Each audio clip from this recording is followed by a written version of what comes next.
Matapos ang maiksing bakasyon,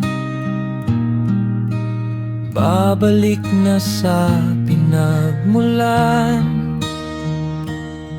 kung saan ang hanap buhay sa atin ay naghihintay.